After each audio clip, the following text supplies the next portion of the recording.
The Indigenous Tribal Leaders Forum ITLF on June 20 said that its member would take non-violent demonstration on June 24 to press for its demand for a union territory for the Kuki people of Manipur.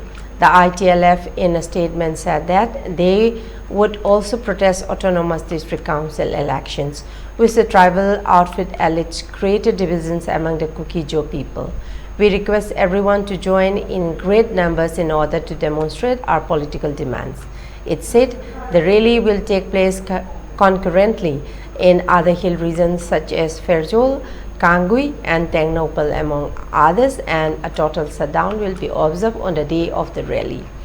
We have demanded separate from Manipur, and so far there has been no settlement to our political demands, it said, urging people not to participate in the ADC polls that allegedly to be held in the month of September this year.